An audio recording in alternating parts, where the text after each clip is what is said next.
Greetings, this is Warrior King, and the time has come for the lions and the lioness to tell their own story. This is the lion's voice. Give thanks and praise for the wonderful blessing that's been poured on me.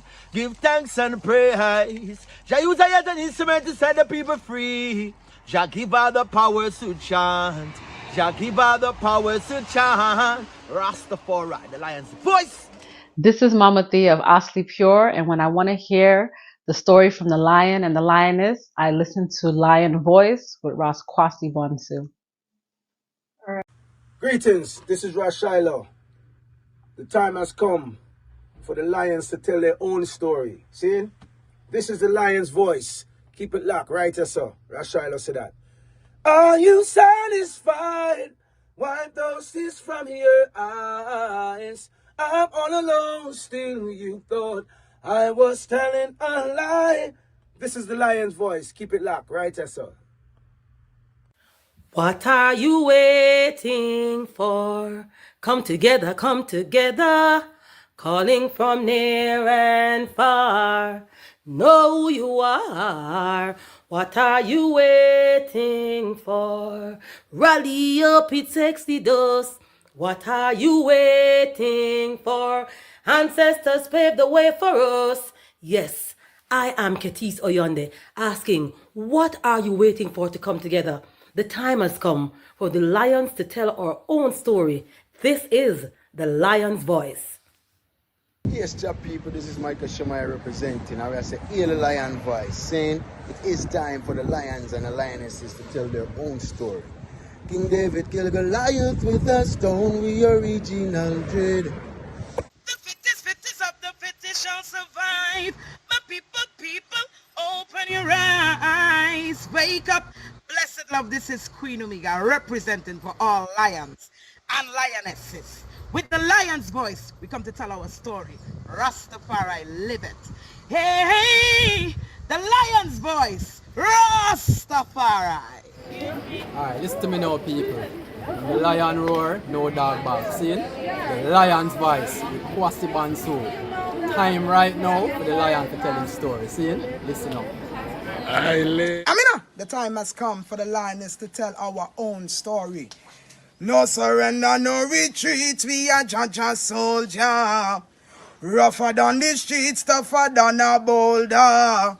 Bigging up Lamb's voice. Now put it, I Jalifa said that. Yeah, now the time has come for the lion to tell his own story. Yeah, the one them called Celestial I represent for the mighty lion voice. And this a shook up your planet tectonic. As me sip up my roots and tectonic. And you can't make me jump nor get panic. Have the engine a run like mechanic.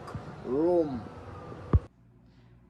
I will never stop, hail the Most High, and I will never stop, call Rastafari.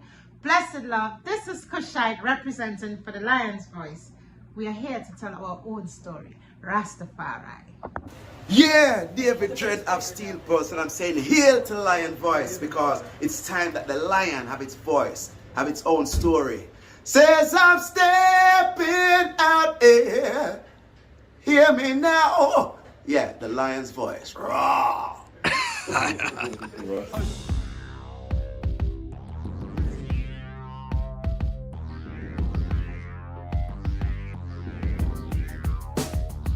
Well, lion voice, tell them that's the people first choice. Lion voice, make the lioness them feel nice. Lion voice, with the lion cubs we sacrifice. Lion voice, got to show the people them the life. Lion voice.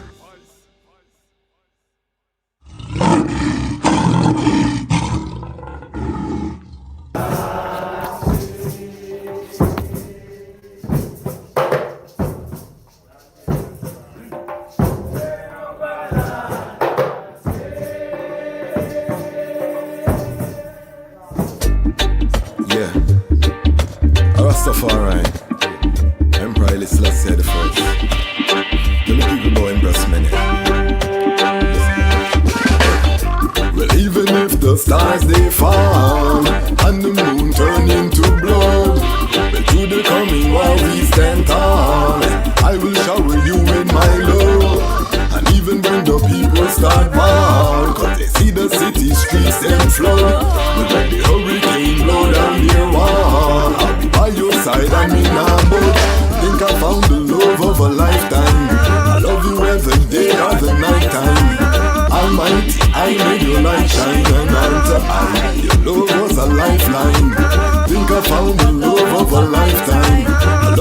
whether day or the night time. Almighty, I made your light shine, and unto I, that light was a lifeline. It seems like the world is upside down. I will never hide, I'd rather stand my ground. Lion of Judah blessed with the triple crown. Can't come fool I with no circus clown. Now fear no hurricane or the cyclone. Respect for Mama Earth with that embedded on me bone. That's why I will never leave you alone. Protect you from harm when the alarm sound. So even when the stars they fall and the moon turn into blood, to the coming war we stand tall. I will shower you with my love. And even when the people start mal, when they see their city streets them flood, when the hurricane blow down our wall, I'll be by your side and me not budge. Think I found the love of a lifetime. I love you every day or the night time. The Almighty, I made your light shine, and unto I, your light was a lifeline. I think I found the love of a lifetime. I love you every day or the night time. The Almighty, I made your light shine, and unto I, your love was a lifeline. They say hurt people, maybe that's why Babylon them so evil. Maybe Babylon abused as a child. That's why them no like the light when you smile. That's why them no like how your body curve. The way how you dance get on Babylon nerve. Them no know how the Almighty you serve. Want to be a queen, so a king you deserve. What do you have to tell the people about Ras Tafari? Light to the world. The king of kings and the conquering line of the tribe of Judah. I left himself. Where's my ruler? Hey yo! Yeah. Hear them high, hear the black king born the 23rd of July. So tell them guy who praise God up in the sky, it's a lie. The Almighty living on your night. From ancient time them a try. Them Romans know them just open them suit and ties. Criminals ain't got no alibi, they stole my people. Then them come without them genocide. Are you talking about slavery? Them couldn't kill the lion we come conquer Judah tribe. Go through tribulation, and I strive, see sufferation, and I still rise. That's why we tell them in America, live Rastafari in every ghetto area. We come to tell them in a Toronto, straight at it.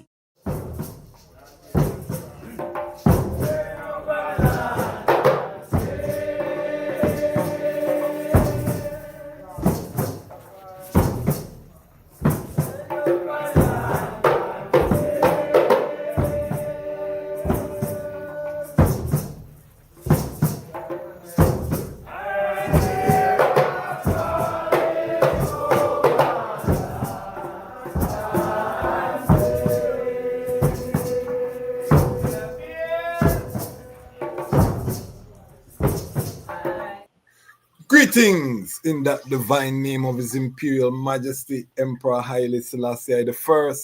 Glory and honor in the name of His chosen Queen, Empress Waziri Menen. My name is Kwasi Bansu, aka the Chasmach Kwasi, aka Ras Kwasi, aka the Reading Ras, aka the Pan-African Happy Man, creative industry attorney.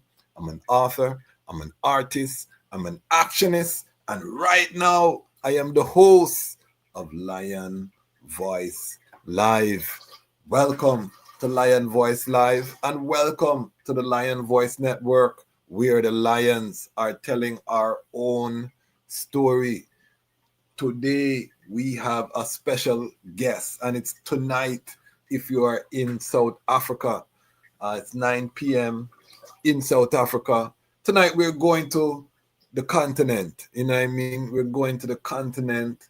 We're going to talk to a brethren who is a community leader who is doing powerful works in South Africa. We met his queen on our coronation panel, Empress Sipokazi. This is the king, man. You know, I like to get both sides. You know, if we talk to the queen, I like to reason with the king, man. And this brethren, as I say, highly recommended and doing powerful work. So I'm not even going to itch too much. Big up all of the Lion Pride. If you subscribe, you're part of the Lion Pride. Big up the Lion Pride and Patreon making this happen, our economic engine.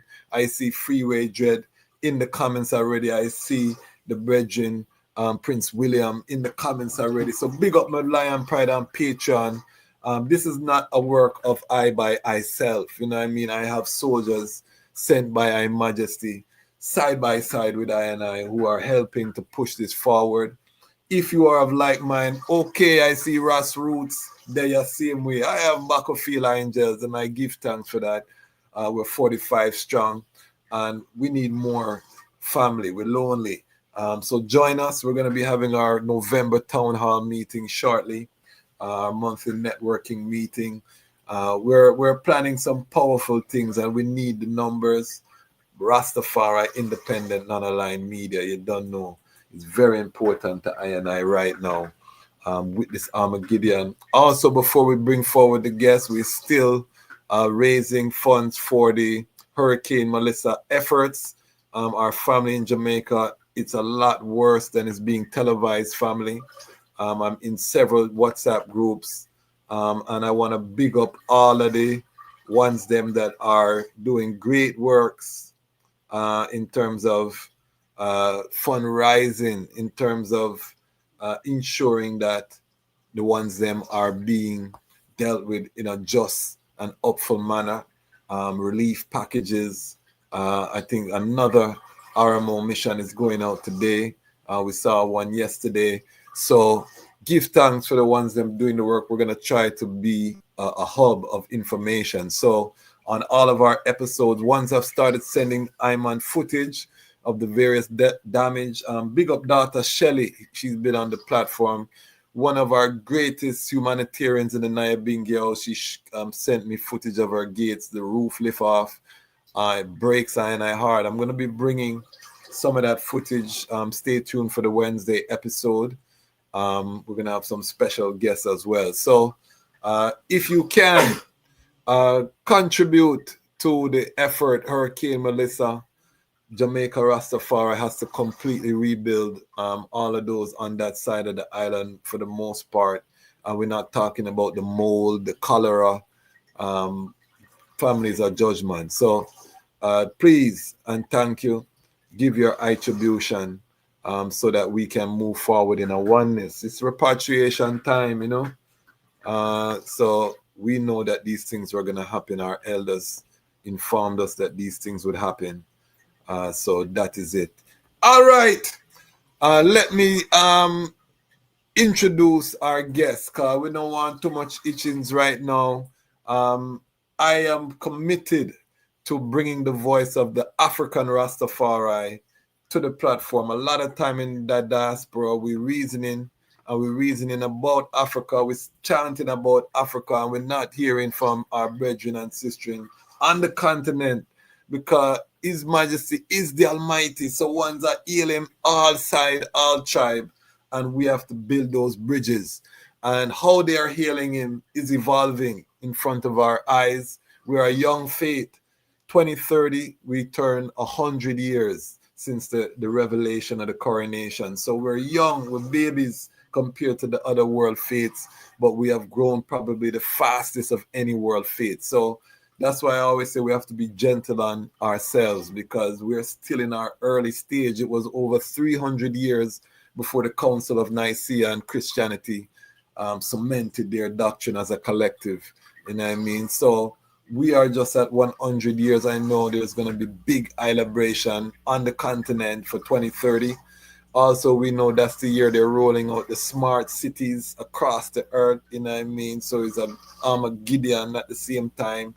So we have a lot to reason about from one of the centers of Rastafari, probably the area with the most Rastafari on the planet. His Imperial Majesty was one of the foremost advocates for the liberation of Southern Africa. Freedom, independent movement was funded, training was provided by Kadamawi Haile Selassie. So it makes sense that such a large population of I and I would rise there. So family, give a warm Lion Pride welcome to I and I, soon to be good brethren, Abba Ayalew Ayalew. We're gonna get the proper pronunciation. Greetings, King.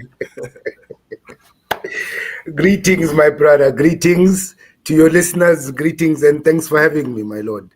Yes, we give thanks. Pronounce the I name for I and I, please. As you read it, Ayalew. Ayalew. Ayalew. Okay. Amlak. Amlak. Yeah, man. Yes. Ayalew Amlak. What does that mean? It's an Ethiopic name meaning the secret things of the Most High, or the mysteries of God. Okay. Yeah, man. Serious thing. All right.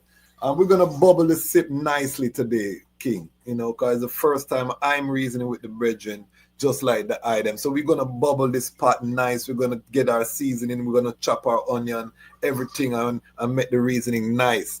I'm gonna ask the eye to step into the Lion Talk time machine and to take us to the moment of the eye birth. Let us know where you were born, and then take us on a journey to your revelation of Rastafari. I was born in South Africa. Give us the province. The district. I was born in the Gauteng province of South Africa, which is the capital province. Grew up here. I grew up in between Gauteng and the Eastern Cape. My parents come from the Eastern Cape. We are Xhosa by nativity.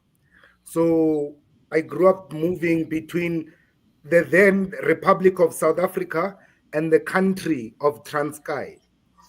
So I grew up in between two cultures. I grew up between a Xhosa culture and a more integrated culture in the Gauteng province, around the urban areas there. Okay. How far is that from the places that people know, like Joburg, Cape Coast? How far is that from those regions?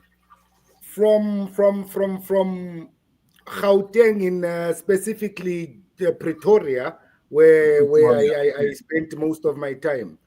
When I drive home, it takes me about 16 hours to the Eastern Cape. That's the distance. Now, going to the Cape Coast, you drive a further 4 hours. So the country is vast. The land is very vast. So, and the distance between the places are too great. Serious. Yeah. So you spent a lot of time in Pretoria. And what's the African name for Pretoria? I know they gave it an African name. They just renamed it Tshwane. Tshwane. So so how did they grow up in that place? What was that like? Growing up in Pretoria, I grew up like any other young man growing up in Pretoria, caught up in the streets, caught up in this and that, but then at a very young age, I had a very, very religious background. My father being a leader of a church, my mother being a very staunch Christian. So I grew up tackling issues around faith. My first 7 years of school first 5 years of school were in a strict Catholic convent.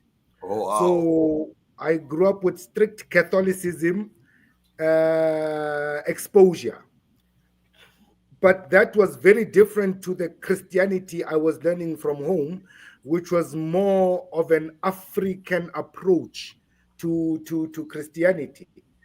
Now, the two worlds forced me to question a whole lot of things. So I'd question the priests at school, and then I'd question the priests at home to find the balance between the two. And because of the conflict between the two, you must remember, Roman Catholicism came to us as a colonial religion.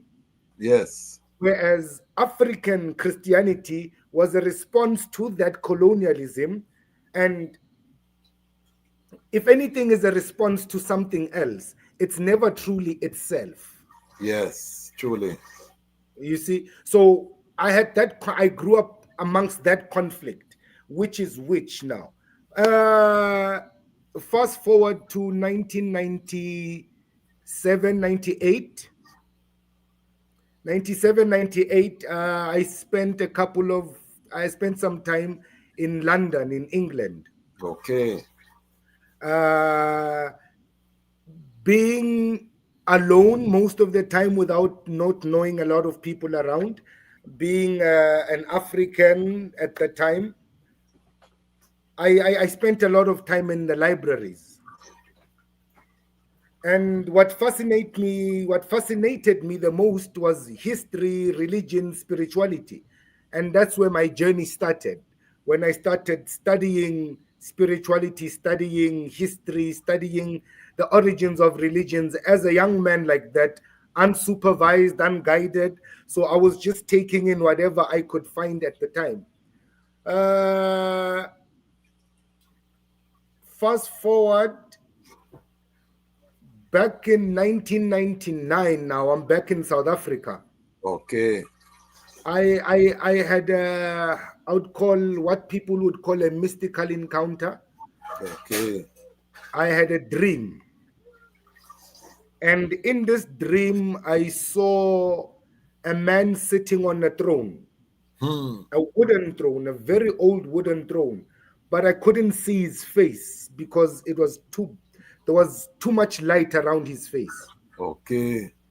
And then he spoke to me in a language I could not understand at the time.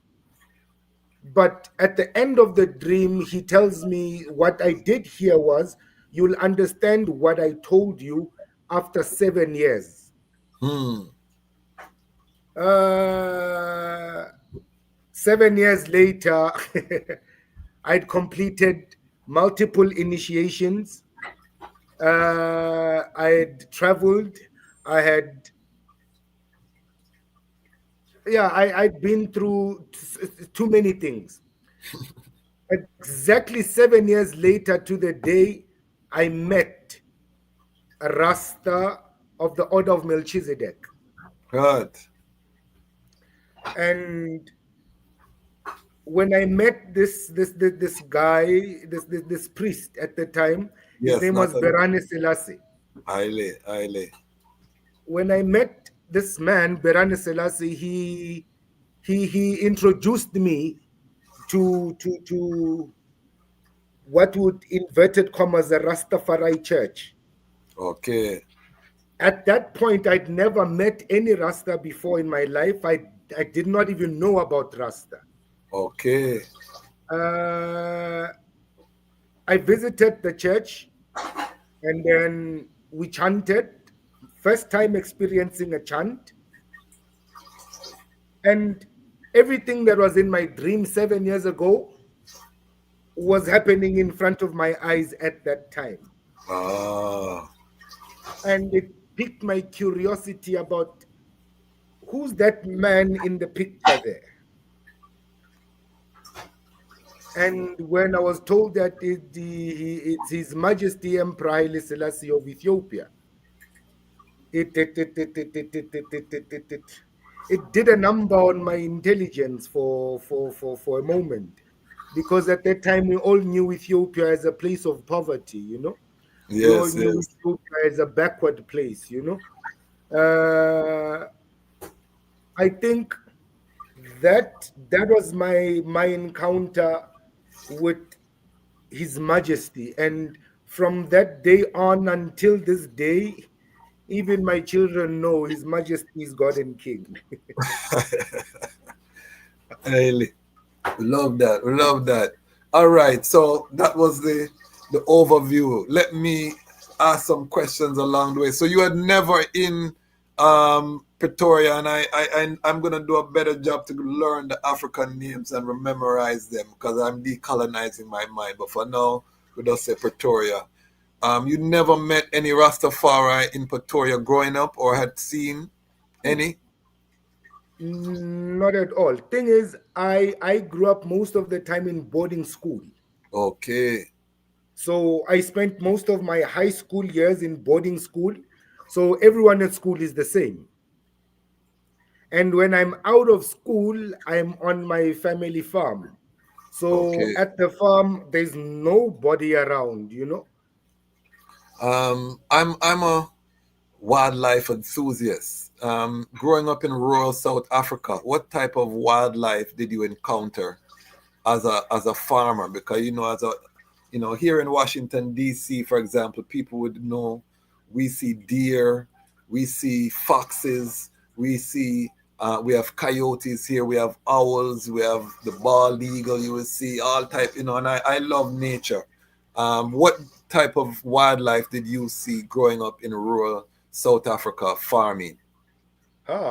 It depends on where you are in South Africa, really. Yes, I'm talking Uh, about the eye. The eye. We want to know about the eye, what the eye experience and saw. uh, yo, I grew up seeing a whole lot of different wild animals, but in the areas where people are found, that's why I Yes, say it depends on where you are. When I'm yes, back home in the Transkei, yes. you would see your foxes, you would see your buck, you would see your wild pigs, you would see, yeah, a different variety of snakes, birds, secretary birds, Okay, crocodiles. You would yes, see big lizards, and then you come to the Gauteng side of it, because even in Gauteng I live on a farm, yes, uh, yes, which is mostly surrounded by urban areas. So yes, the yes, wildlife kind of, it's not that yes. much. It's not that But much. in conservation areas, I grew up around, next to my farm. There's a farm that has zebra, impalas, springbok, Yeah, wildebeest. Sometimes on my farm, I could find guinea fowls and peacock and wild cats. So it yes. depends really where you are. Where you are. Did you ever run into the black mamba? No, no, no, no, no, no, no. Okay, okay, okay. Fortunately not. If Fortunately not, not. if not, because I know that they're down that side in South Africa. Have I've the black. stabbed a crocodile with my spear though, Oh, for on real? my farm. Yeah, man. Oh, how big was it? It was not that big. It was about a couple of months old, so it Okay, didn't take much to wrestle it. okay, okay, okay. I stabbed it with my spear and I made a bag out of it. Wow, wow. So the man wrestled with the dragon in a real life. So Yeah, man. we give thanks, we give thanks. I just love them questions because anywhere I go, I like to look at the wildlife and these things. We know that most people think that Africa is just that, but South Africa, especially Pretoria, people have to understand the infrastructure is, top tier when you talk about cityscape, because the Europeans never intended to leave them places, so they really Yes, invested. they They really invested in it. Yes, yes. So people have to know Yeah, this man. Virgin is like he grew up in New York City when he's talking about Pretoria or Chicago or something Thank like you that. for highlighting that. Thank you for Yes, highlighting that. I've been listening to a whole lot of people from over the seas, yes, Americans and wherever. When you talk about Africa, they think we're living in a jungle down here. yes, yes, Uh, we have we have jungles around us, like any other place. We have wildlife around us, like any other place, but mostly we are highly civilized. yes, Uh, and I'm not saying civilized to say we are more civilized because we have Western infrastructure or Western buildings or European style living. I mean, I'm speaking to you right now in English. So we have exposure to certain international standards of living. We yes, are not yes. just all bush and lions chasing our children everywhere. No, no, no. Very, very developed. South Africa is very developed. How many languages do the I speak? Of the 11 South African languages, I'm Xhosa by birth. I speak isiZulu. I speak Setswana. I speak Sesotho, I speak Sepedi, I speak Afrikaans a bit, I speak English, I speak a bit of French, I speak a little bit of Shangani. Yeah, and a little bit of Venda. I ten him gone in a family. I ten him gone right there so in a family. So I just want the item overstand. When we talk to our African brethren and sistren, these are polylingual or whatever you want to call it. You know, these are brethren and sistren who every African is like that. You know what I mean? That you hear speaking English, speak at least 3 or 4 different languages. So I just want, you know, for I and I in the West, because we were robbed of that luxury. You know, I just want to hammer that in, you know, when they hear the I accent, is because that is not the I language they are speaking to accommodate I and I in the West. Man. You know what I mean? So we really want to give thanks for that. No. Ukuba ndingathetha awuzundiva ndithini. Okay, what was that there? Translation. If I speak in my language, you will not understand what I'm saying. Exactly. You see? Yeah, man. So and this is important for the reintegration, because we talk about repatriation. There's also the reintegration. And that's one of the things we're going to talk about. So let us return then now to His Imperial Majesty Emperor Haile Selassie I. You had studied religion, you had studied history. What was it about the emperor that impacted you as a learned man, speaker of 10 language? You buck up now on the picture of His Majesty. What was the journey to acknowledging his divinity? Yeah, man. Remember, growing up Christian in a Christian country that was colonized and forced into Christianity, you grow up with a one-track mind of understanding what or who God is. Now, when you meet with a conflicting concept, cognitively now you are going to have an argument within yourself. We grew up knowing that God is in heaven. God can never be seen. If you see God, you will die. But somewhere under that, there was a promise that one day we will see God. I remember preschool, I was 5, 6 years old. Mm-hmm. Yeah. And then there was a song we used to sing, a Christian song that says, soon and very soon we are going to see the King. Yes. That song used to make me cry. I don't know why. I never could understand why, but that song made me jump out of my shoes and cry. Hard. It only hit me later on that, no, I'm actually seeing the King now. When I had to now understand and go back to my Bible, go back to my historical studies and compare. The one thing that I found about His Majesty is that you do not need the Bible for you to understand His divinity. And that blew my mind. That, okay, if now my concept of God is biblical, and here is this character who is trans-biblical, right? I have to now dig deeper and find, how does this individual relate to me, and how do I relate to this individual as God? The Bible has many verses then that we used over the years to justify. Revelations 5, the chapters about Ethiopia, Psalms 87. We know all those biblical verses. His skin was as like a blazing bronze, and his hair was white as wool, and his hair was, and all of those. We all saw those things, that the Garden of Eden, a part of it was in Ethiopia with the river, and.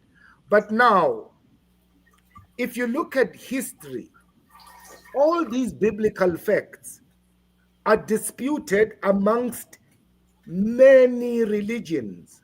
Yes. The Jews claim them, Muslims claim them, Christians claim them in all their sects.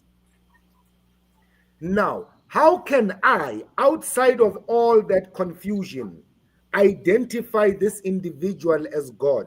I had to come back to who Emperor Haile Selassie is.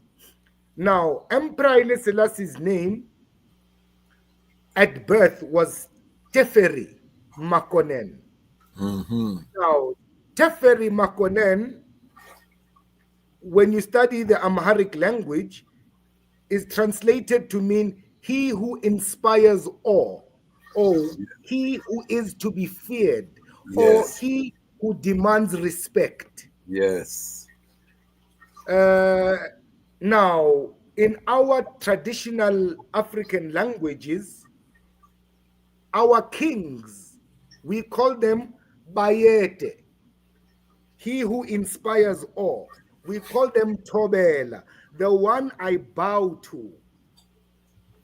Our teachers, we naturally, that is our traditional culture. So if his birth name means the one who inspires awe, or the one who is to be bowed to in respect, there's something about this man. Now, his father's name, Makonnen. Now, this is going to be a bit controversial, but if you follow the history of it, you will understand what I'm saying. Makonnen, if you are going to call it in my dialect, is Mangunini. He of the Nguni. So,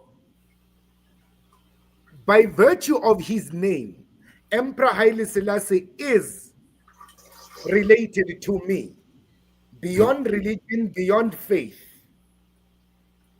Because I am Nguni, and he is of the Nguni, by virtue of his name, Mangunini, or Makonnen. Now, fast forward. Emperor Haile Selassie takes the crown as King of Kings. In our traditional culture, the title Inkosi Yamakosi, King of Kings, is designated for a God-man. The representative of that which is invisible in the visible world. That which is spiritual is physically represented by the King of Kings, Inkosi Yamakosi. Now, by virtue of his title, King of Kings, amongst humans, he is God. Not religiously, not biblically, but by virtue of his title. We stretch it further. His regnal name, his crown name, Emperor Kadamawe, first, highly, might or power, Selassie, Trinity. Now, in our traditional language, in the Sesotho language, the invisible God is known as Matla Aboraro, meaning the might or the power of that which is 1 in 3 and 3 in 1. Boraro. It's the Trinity. In our traditional cultures, We have a pot that we cook with traditionally. It has 3 legs, like a tripod. Okay. That traditional pot with 3 legs is used for traditional ceremonies.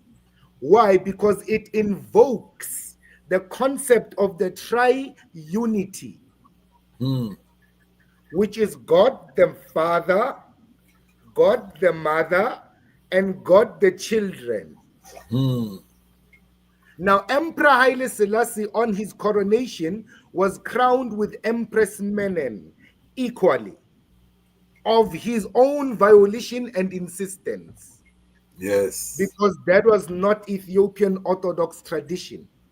Yes.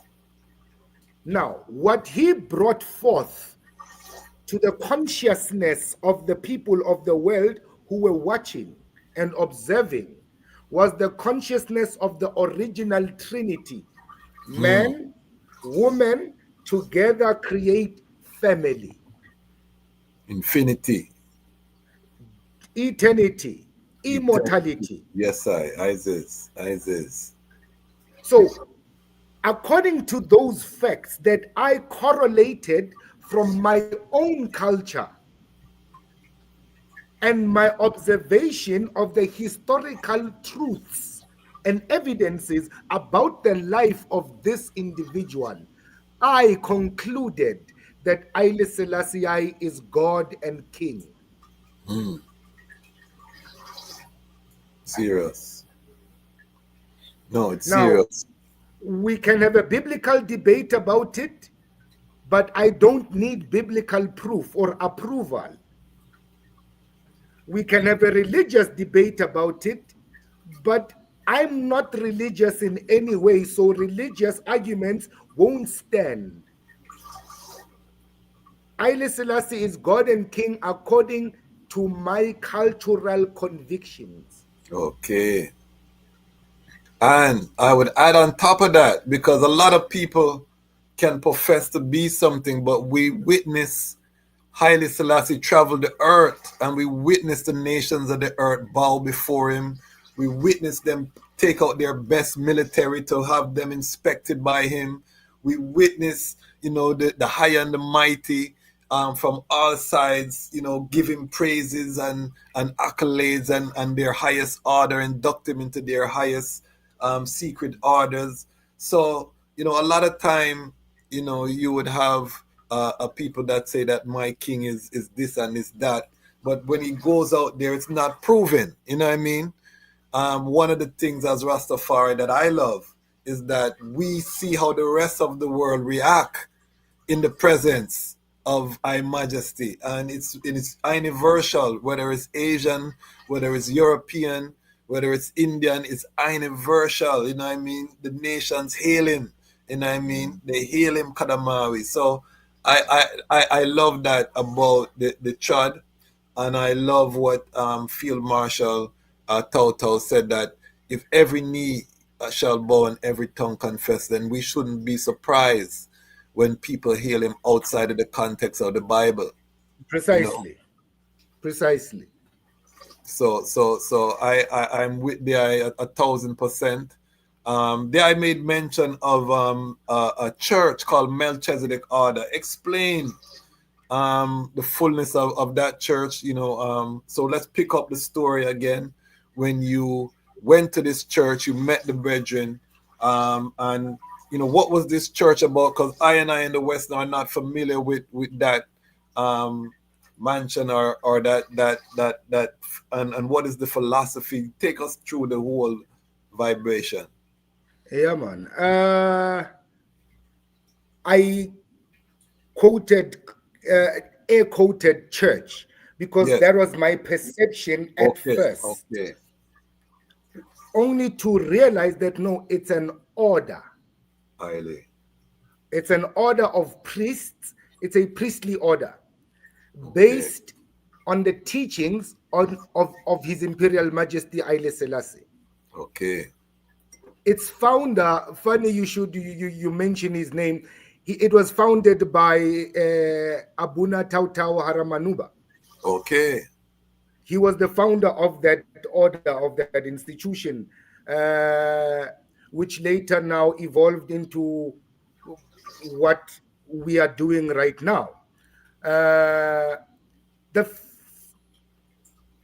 primary philosophy of the Melchizedek order was an African interpretation of His Majesty Haile Selassie, but within the parameters of priesthood. So the question that was confronted by this order, I'll give you one example. There was a time where we had a big problem in South Africa of Rastas refusing to bury other Rastas. So if you were Rasta and you passed away, that was the end of our relationship with you. Yes. With the slogan that says, let the dead bury the dead. Straight out of the Nyabingi. Yes. I grew up on that teaching too. I grew up on that teaching. We had a very serious problem now about that. Yes, I'll give you a short story about that problem. A brother, a Rastaman, a brother of ours, was living with his woman in his family home. So he had a separate living space with the family. So one of the family members passed away. The Rastaman took his partner, the Rasta woman, and they went away. And they left the family to deal with the funeral. And he was the son of that family, the male in the house. Yes. So he left. And he came back after the funeral. His mother passed away. The same thing, he left and he came back after the funeral. Now, one of his children passed away. His whole family left him, and not one Rasta showed up. Now, that is a serious problem. Serious. So, the Melchizedek order was formed to correct such. Number two, there was an issue of how do we know that this man is Rasta and this man is dreadlocked? Because that's a serious problem also. We know that there are many people who go around because they wanted permission to sell ganja. And when they were caught by the police, they want to say, no, I'm Rasta. There were people who were committing crimes and disguising as Rasta. There were people who were raping, killing, and doing all sorts of things with dreadlocks and smoking ganja. So the question was, how do we now differentiate? Not to say who is true Rasta and who is not true Rasta, but how do we differentiate an identity problem or an identity theft problem? And then we realized that no, a rite of passage into any society in the African context is necessary. In any community, in any society, in the African context, a rite of passage is necessary. And then the Melchizedek order introduced the rite of passage of baptism. How is this? Which is water immersion in the river. Right? Now, these are the things that the Melchizedek order are still standing for as the priesthood. So, in the priesthood now, you get to learn now about who is Melchizedek, who is Christ, and how does all of this relate to His Majesty Haile Selassie.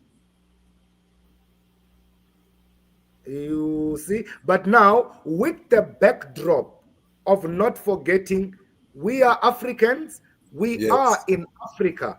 And the whole concept of Rastafari in the diaspora now is to return back to our roots and culture. And then discussions over roots and culture were kicked off now. What then is roots and culture in the context of Rastafari in the context of Africa. Hmm. And then the order now evolves as it evolved until this day. The Grandmaster Tau Tau Haramanuba, he's heading now the Bakehase School of Thought and the Bantu Soul Society as an evolution of those questions. Okay. As much as I went on now to institute Abba Kalipibo Kanya as a continuation of that very same discussion. This is why you will see that we still wear the same black turban of the priesthood, because it is the continuation of that Melchizedek order of saying, what is Rastafari on African soil to Africans? Because now we understand that there is the history of those who are in the diaspora having been stripped away from their homeland and their cultures and their language. But now, what happens if, to me now, example, I was never taken away from Africa. I was never taken away from South Africa. I know my language. I know my culture. So, what is the concept of repatriation and how does it apply to me? I was disturbed by colonialism. I was disturbed by apartheid. My repatriation is to go back home and ask my grandfathers, their fathers, how did we express and manifest our spirituality before we were disturbed by Christian colonialism and oppression? Now, my sense of my understanding of repatriation as an African Xhosa born and bred Rasta is I have to now go back to what did the Xhosa do? What was the Xhosa way of life and what was the Xhosa philosophy about spirituality, and how do I now take this knowledge and integrate myself first with my immediate society, and then how do I then open up for those now who are coming from outside to learn about African cultures and traditions? Serious thing. And for those who are not familiar with the Hausa, and I can't do the click. You have to take time with me because we're gonna learn over time. We're coming home, but give us the history of those people. I know Nelson Mandela was from that kingdom as well, the Hausa kingdom. For those who are not familiar, just give us a history. Set the table, because you're throwing out terms, and this is a global platform, so hundreds of people from around the world will watch this. We want to educate as we inform as well. So give us the history of the Hausa people. Why are they important, and what is their place in Southern Africa? Okay. The Xhosa people are a branch of the overall Nguni nation, of the Bantu subdivision of humanity, or of the African continent. Now, they are specifically the descendants of Xhosa. The man was named Xhosa. And then his descendants spread into many families, into the kingdom we know as Xhosa today. Now, the Xhosa are the people of the Eastern Cape. Today, they are subdivided into two kingdoms, which are brothers, Uchachabe and Ugaleka. They are both brothers, sons of Upalo. Now, they occupy the vast majority of the Eastern Cape. The The Xhosa people are famous for, as you mentioned, Nelson Mandela was one of them. Oliver Tambo was one of them. Abba Ayalew is also one of them. But the Xhosa people are known for the 100 years that they resisted white oppression. They fought with the British, they fought with the Dutch, they fought with the Portuguese for over a period of 100 years. In history, it's known as the Frontier Wars. The wars of resistance of the white people encroaching and occupying our lands until a treaty was signed and the Cape Colony was handed over to the British, and they were kept there, and the rest of the Eastern Cape was left for Xhosa occupation until later politics turned the country upside down. But that's one thing that the Xhosa are also famous for, the 100-year frontier wars. Okay. The Xhosa are also famous for preserving their cultures and traditions, even in the modern society, even with Christian confusions amongst them, but you somewhere still find traces of proud Xhosa men to tell you that no. Forget above everything else, I'm Xhosa. Okay. Who did the Hausa praise as the Almighty prior to Christianity? What was the house of cosmology? Okay. According to the Xhosa, there is the word that we use for the highest supreme being. It's Qa, Qa, Qa, Ma, Ma, Da, Ta, Qa, Ma, Da. Now, again, you will be picking up the concept of three again here. Qa is the beginning. Ma, mother, Da, father. So Kamata is the beginning of the mother and the father principle. Now, the beginning of the mother-father principle is the child, because before the mother and the father have a child, they are not called mother and father. They are called man and woman. But the day they give birth to an offspring, they become mother and father. So the cosmology of the Xhosa surrounded the family concept, that what we perceive as God or supreme being is a man coming together with a woman and manifesting somebody else amongst them and creating a family. The life principle. It was the life principle.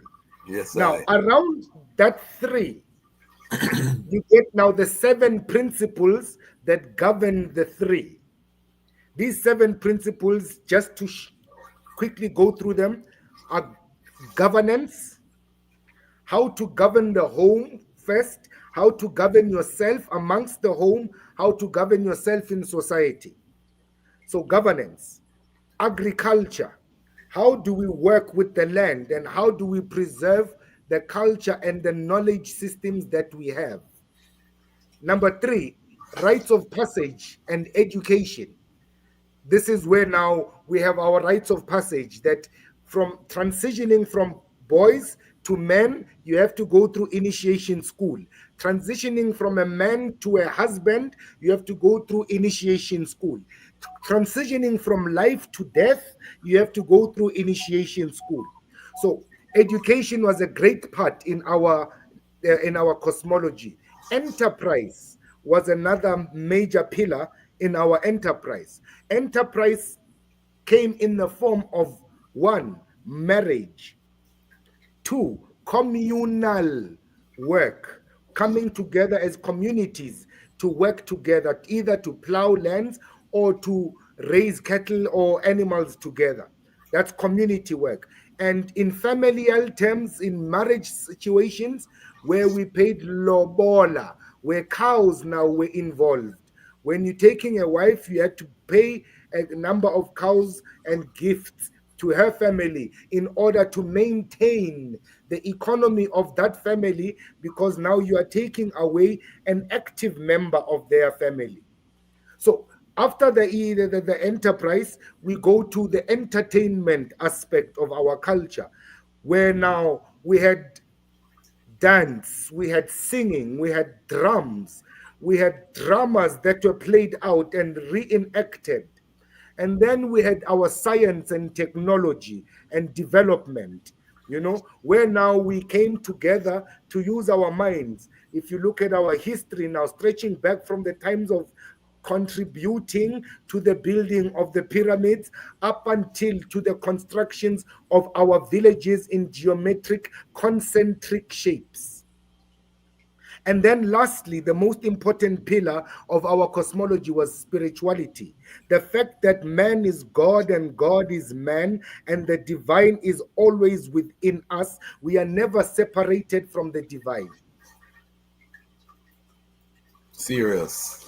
So now, when you put those together, you get the 3 principles, Mata, plus the 7 principles. They give you 10 principles, which complete now the hands of man. The 5 principles of the world and the 5 principles of the spirit.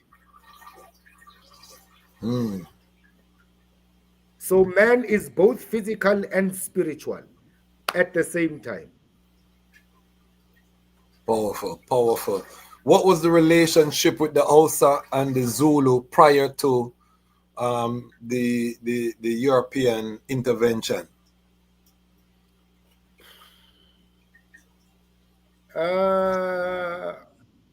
Like any other nation, diplomacy was there. Was there, but mostly intermarriages. Life went on like anywhere else. Because my father married a Zulu woman.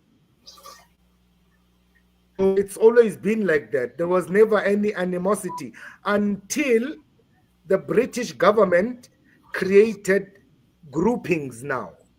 Okay. And then so-called tribalism started now to infect its dirty ways into our consciousness. Because now, in order to separate us with the goal of conquering us and keeping us under their control, they had to create borders amongst people. So now suddenly the Xhosa and the Zulu are looking at each other as enemies, no longer as neighbors. But for years before that, it was just neighborly. It was neighborly. Remember, the problem today is that we are divided into Xhosa, Zulu, Tswana, based on the dialect. And that's not truly who we are. An example would be this. Nelson Mandela is known as a Xhosa, right? But he's not Xhosa, he's Tembu. Okay. You understand? He's not even related to the Xhosa. So why do we think he's Hausa? Because of colonial government and our groupings. How they grouped us all into one dialect. Or because you have a similar language, therefore we'll take the most dominant language of you and name you all under that. Okay. Now you have a whole group of people who are known as Xhosa, but when they are alone, no, we have arguments amongst each other, but no, you are not Xhosa. When are you Mpondo? You are Tembu. You are Mfengu. You are Hlubi. Okay. You understand?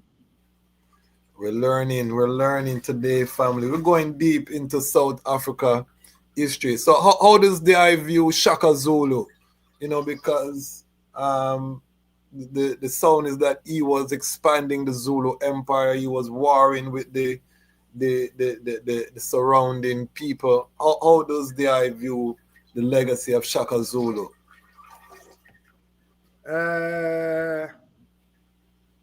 Ushaga ngiyesaba ukuthi Ushaga yilembe leqamanya amalembe ngokukhalipha Ushaga inkosi yamakhosi. Let me leave it at that. You see, I don't know what that was, but we have whole heap of lion pride in South Africa. After To translate it, yes. To translate it, Shaga, I am afraid to call him Shaga. Okay. Because Ushaga is a blade that is sharper than other blades when it cuts. Ushaga is the king of kings. I leave it there. Okay. Here's the thing. It's a very controversial historical problem. Okay. You know? Okay. Because now, for some people, Shaga is a hero. Yes. For other people, Shaga is a villain. Okay.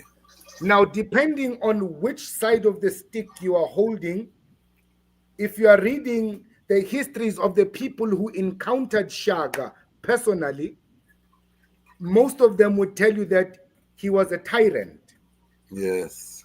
When you look at people who heard about Ushaga and his legend, he's known as the great emperor of the South Africa. Yes. And the Zulu nation is known as the great empire of the Zulu nation, you know. It all depends on how you want to view history. Yes. Shaga was a great man. He did what he did that was necessary at his time, and today we thank him for what he did, because we have what we have as the Zulu kingdom. Yes, it's complex, and I just always want to get an African perspective, because of course in the West, Shaka Zulu is a hero for the standing up to the British, but just like in Ethiopia where we have the Oromo and how the Oromo view Menelik II, they don't love Menelik II, but to I, Menelik II is a hero, you know. But if you come from one of the southern Ethiopian kingdoms, some of them are now looking at Menelik as a conqueror. So it's a very complex and dynamic. The complexity of it is this. All across, let's not focus specifically on Shaka Zulu and the Zulu kingdom, right? Yes. Everywhere you go, the Pedi. We could talk about the Ashanti in Ghana. We could talk about the Ashanti. Yeah, go ahead.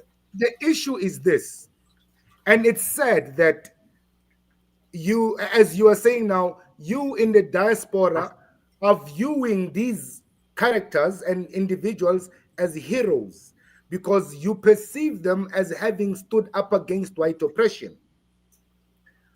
But from our perspective here on the ground, some of these people are the worst thing that ever happened to us, because they did not fight the white oppression.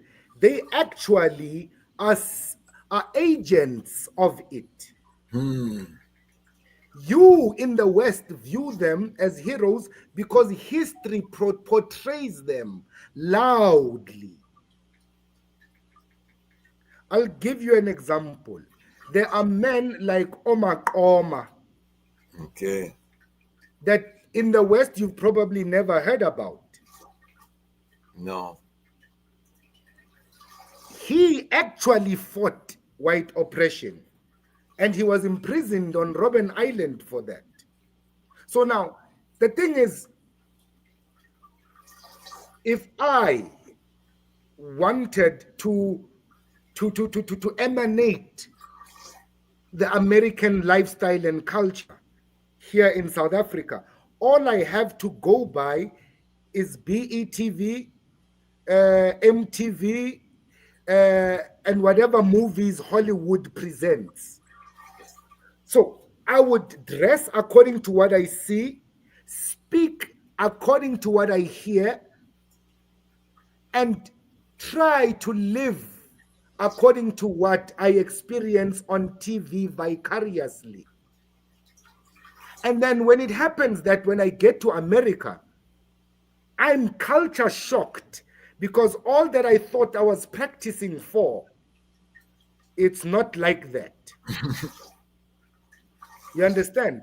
Like a problem here in South Africa, I would speak personally, is this. If I see it a lot amongst Rasta in our community, when we become Rasta, we become Jamaican. Do you understand? Yes, I. When we become Rasta, we forget that we are African, and then we become Jamaican. We start to speak like Jamaicans. We start to listen to Jamaican music. We start to eat Jamaican food. We dance like Jamaicans dance. But here's the confusion now. Jamaicans want to come to Africa to learn about Africa. And then the Africans are imitating Jamaicans who want to imitate Africans. Yes. Do you see what I'm saying? Yes, I. So now it becomes now a very, very problematic now, cognitively now, because if you would take the journey and the trip to South Africa and you visit me in my home and you find what you left in Jamaica, what was the trip for? Very true.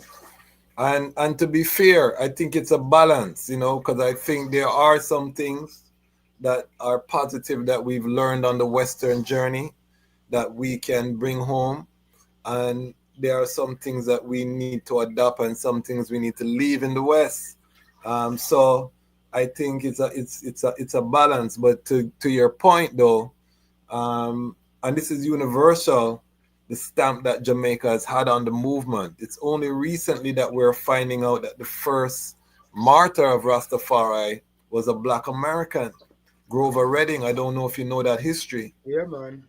Yeah, in Chicago in 1919, which predate Leonard Howell and Dunkley and Hibbert. So as we trod further, we find the power of His Majesty, which transcend. But Jamaica is a dominant culture. I think behind Black American culture, Jamaica has the most influential culture on the planet. So, the Black Americans are first. Sorry, my Jamaican family, but in Jamaica they're trying to rap and they're doing trap dancehall. So the Black American win. You know what I mean? But Jamaica's right up there because you see the influence on the African continent. And as you say, whether white, Black, Japanese, everybody who adopt Rastafari will start talking patois. They will adopt the I, the Ital, the Liberty, all of this intellectual property that came out of Jamaica, which I think is good still. However, as Jamaicans, we need to also be humble. And when we go to Africa, overstand. For one, we don't have the language. We need to adopt our African languages. I'm an advocate that every Rastafari should learn Amharic. I think Amharic should be the universal language so that we can all overstand when the king talk in his natural, there's a reason why at the League of Nations, when he was bringing judgment upon the nation, he spoke in his African tongue, It's for I and I generations to come to know, not to go through a European lens, but to be able to ingest, the authentic judgment, in the Asian tongue. So I think, and then also Amharic have the written script as well. So I think it's something that should be universal, but that we should learn all type, all of us should be like the brethren and have 10 languages under our belt. So that should be something that is just standard with Rastafari youth.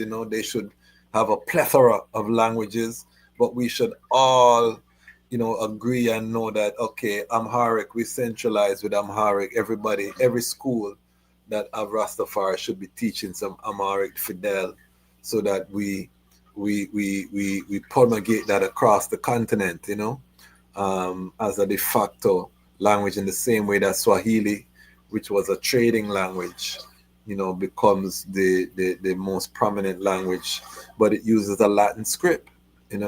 Most languages, they're using the Latin script. So we have our own African script, the Fidel. So I think that Amharic should be. How do I cite that reasoning?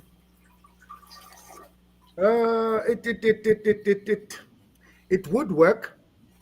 It would work. But now, again, we would face certain cultural problems.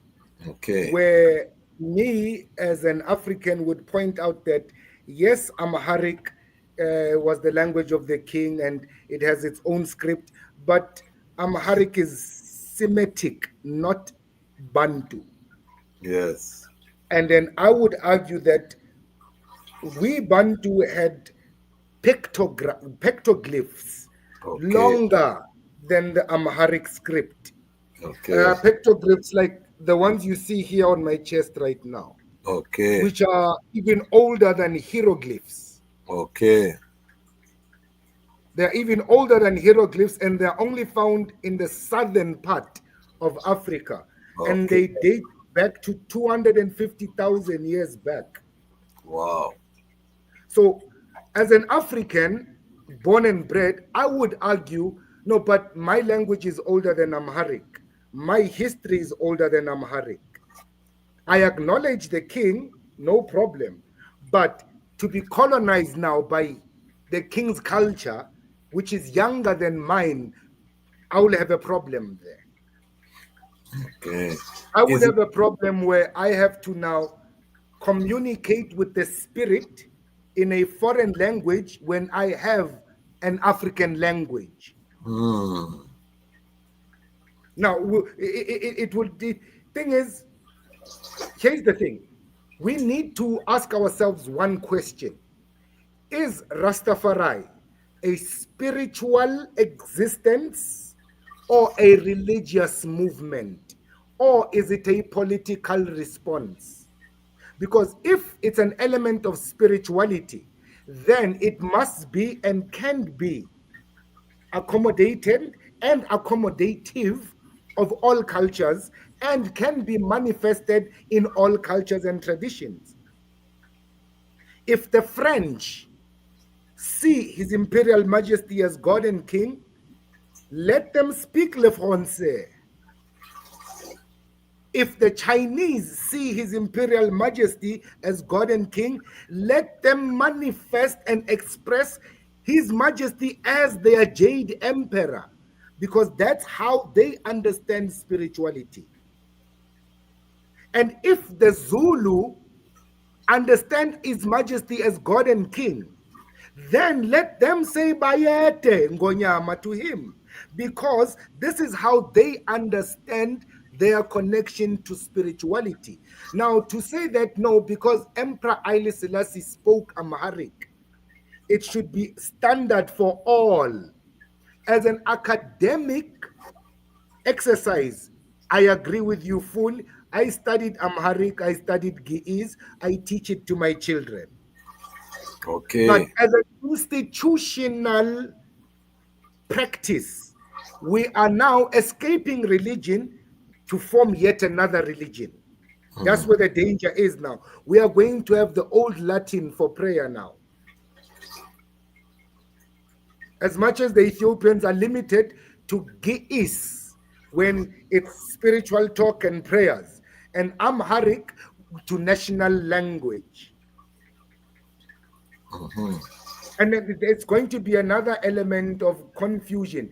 How about we all embrace each other as each other and learn from each other?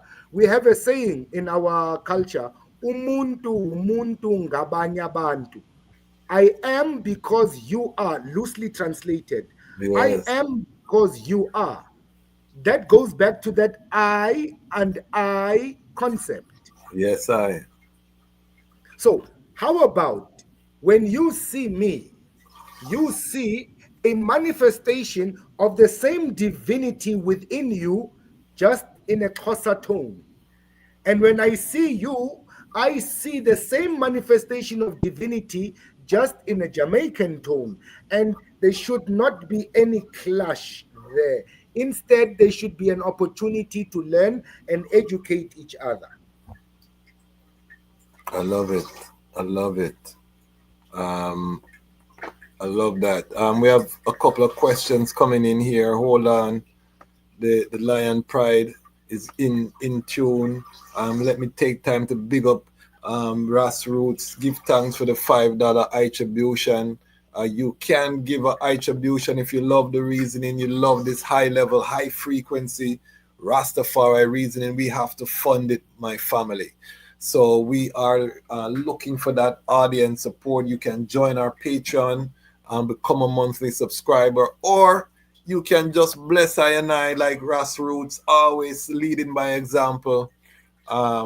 With a $5, and you can do that from all over the world. We've gotten pounds, euros, all kind of things. Just click the button on top of the comment section, the $sign, and you can leave a super chat. So give thanks, Ras Roots, as always. Let's go into some of the questions here. A brethren asks, how do you feel about Julius Malema of South Africa? Julius Malema. Yes. I don't follow politics. Okay. So I know the man, but I don't know about the man that much. Okay. I choose not to follow politics. Wise. All right. The next question is, how does the I feel about Lucky Dube? Great artist, great musician. Lucky. I had the great fortune of meeting his family a couple of months ago. I was in Zimbabwe at a royal palace there. I was invited by His Majesty Joshua Maponga, and I met his family, the beautiful family. Big up there to the family. Give thanks, man. Lucky Dube, terrible way he passed on. Yes. It's sad how he passed on. Just the level of violence is appalling. But Lucky Dube was a pioneer in the reggae music genre, you know. He did a lot of great things.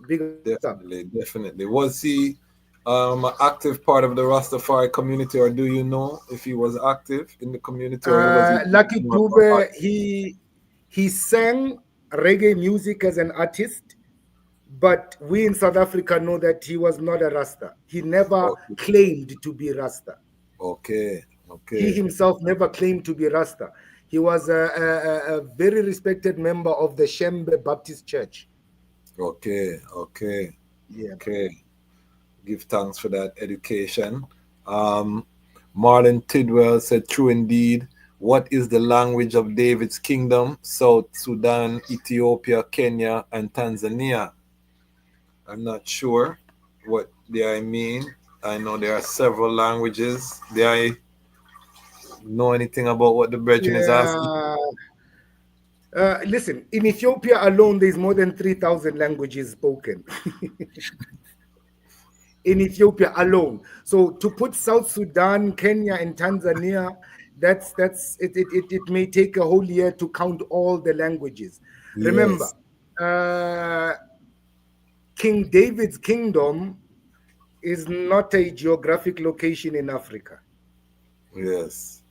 So maybe King David's kingdom was said to be in Israel there, and then they spoke Hebrew or Aramaic or whatever dialect of Arabic they spoke there. Yes. But to answer that question, I may not be getting the question. Yes, I'm not sure about the question. And we have to be clear that Semitic is still African root. It's coming off of the Afro-Asiatic line. It's not an Indo-European language. So when you talk about Arabic, Hebrew, Aramaic, these are all African languages. It's just that they exist outside the geographic continental space. You know, all of their language structure, phonetics, everything is purely African. You know what I mean? So we have to acknowledge that. fact, which has been acknowledged by linguists. All right, give thanks for the reasoning. I overstood that Amharic was a language that was a combination of various 100+ languages in Ethiopia that made it easier for them to communicate. That may very well be true. I'm not sure of the linguistic history. Do I know anything about the history of Amharic? Yeah, there has been arguments that within the Amharic dialect there's traces of Latin and there's traces of Greek and traces of Arabic. Why? Because of trading that happened at the time. Remember, Yes. Emperor Etsana opened the kingdom and started this whole Christian kingdom of Ethiopia Yes. for trading purposes, you know. Yes. So lingua francas come up all the time, like Swahili is another lingua franca that came up because of communication between different people in order for trade to go on. So highly possible that Amharic is a combination of many languages, but which language under the sun today is purely its own? It's true. No language. Every language has other traces. Every language has other traces of other people's languages, because the thing is, we as a people have this problem of trying to claim originality of everything. Yes. We were the first to do this, we were the first to do that. Why do we negate the fact that people have always interacted with each other? So as today, I say I am Xhosa, not because of the language I speak, but because of I am a descendant of a man called uXhosa. But now the language I speak has a lot of Zulu in it, has a lot of Tswana in it, has a lot of mixture, because now I don't speak like my father spoke. I don't speak like my grandfather spoke. I don't speak like my great grandfather spoke. And he didn't speak like his great grandfather spoke. Language evolves with time all the time. Now, language is just a medium carrying communication to the next person. It is not written in stone. It is not a religious artifact. It is not a family heirloom. We should stop treating things that are naturally evolving as everlasting, because it is still that religious mind that we are trying to get out of, but we are entrenched in. Yes. Truly. Very, very, very good point here. We take a couple more questions. In Southern Africa, there was a language similar to Tswana. For example, is a combination of Khoisan and Bantu dialects. Swahili is also similar. We do need these kind of languages to communicate easier. I can confirm that. Do I know the language? Tswana? Setswana is actually a language of a people known as different people as well. And even there, they don't even pronounce it the same. Others say Setswana, others say Setswana. Because now, again, it's that grouping by colonial powers in order to classify people into governable groups. So, not everybody who is known as Motswana is Motswana. We have Barolong, we have Bakhatla, we have Bapedi, we have Batlaping, we have Bataung. And if you listen carefully, they all don't speak the same.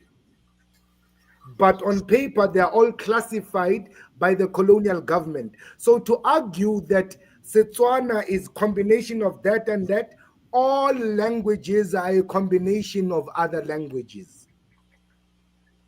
Serious. How does the I feel about the issue of polygamy versus monogamy and how it relates to Rastafari, the Union of Empress Menen? On my platform, I'm very pro-family. In the West, we see that a lot of our brethren, we see a lot of broken homes within the Rastafari livity. And so I want to really pay a lot of attention what we can learn from African indigenous practice.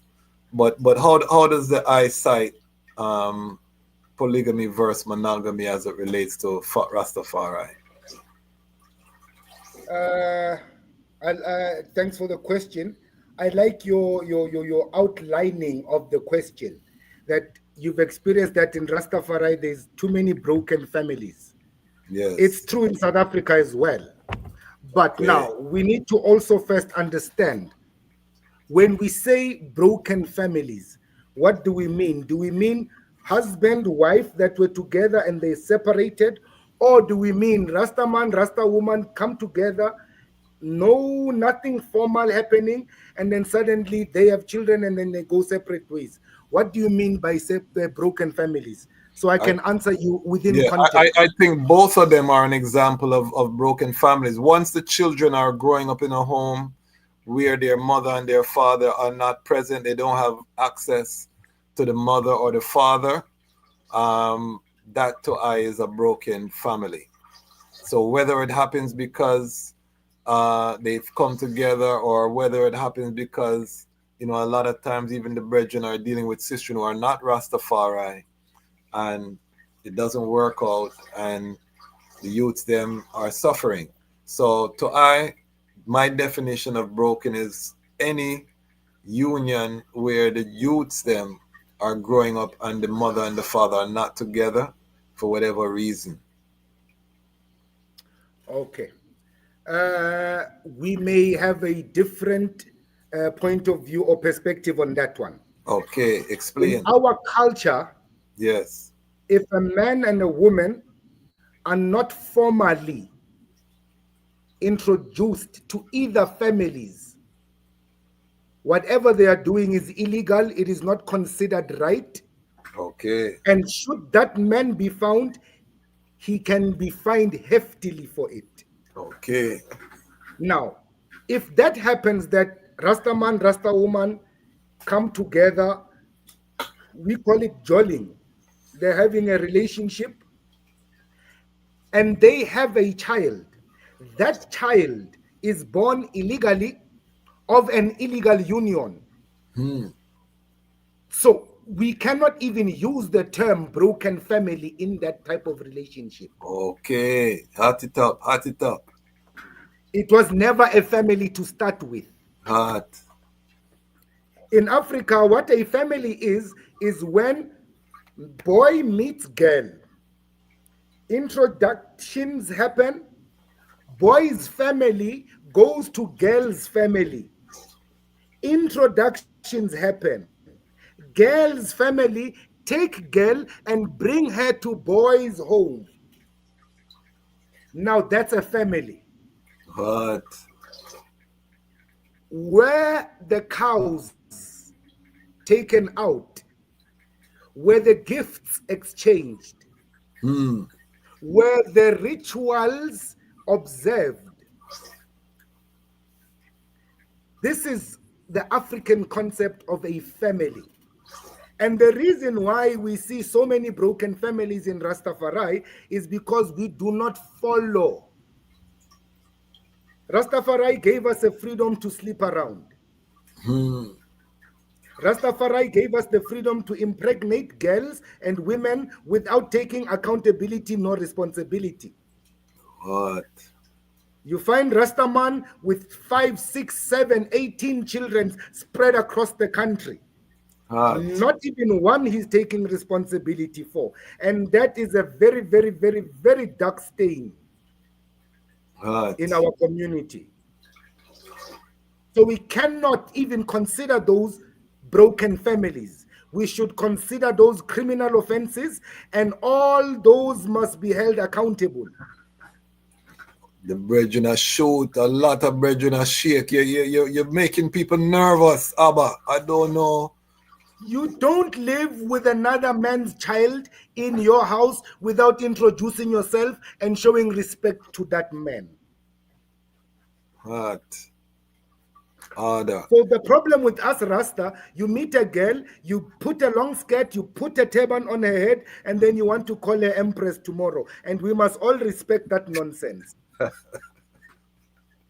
Sorry, I have to laugh.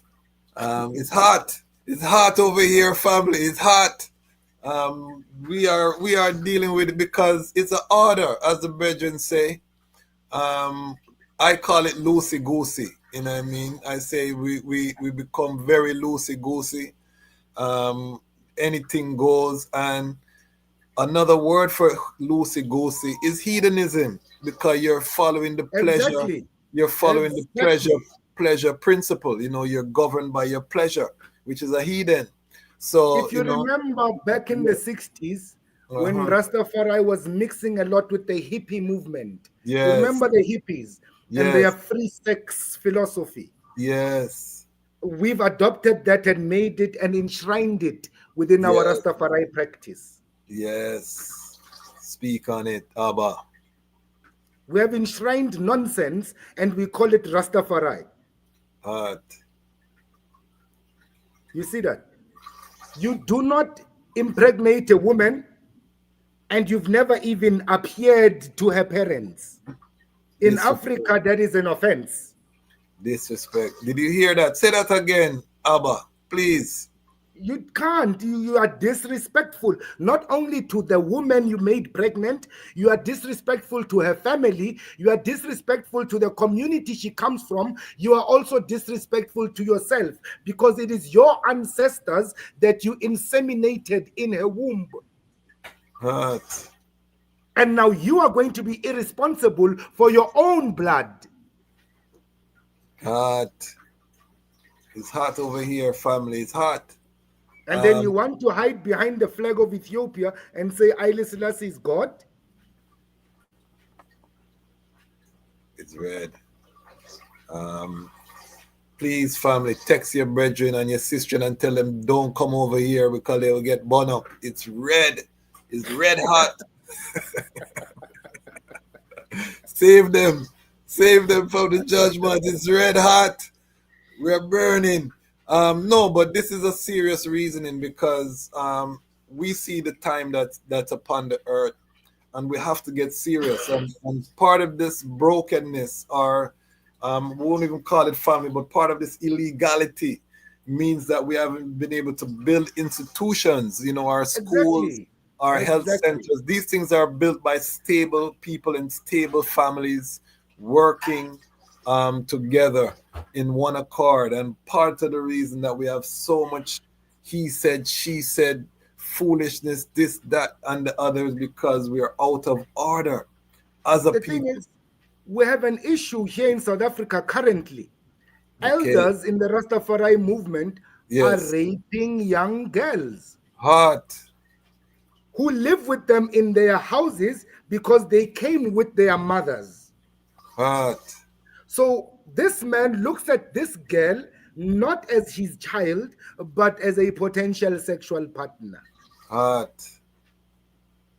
Because we have these Rasta women carrying children of different men, carrying them to the next man all the time. We have no families. Very, very, very few Rasta that I know personally in South Africa get married traditionally. Very, very few. All right, so we're gonna look at the eye, Abba. We met the eye queen. What did the eye meet her family? What process did the eye follow?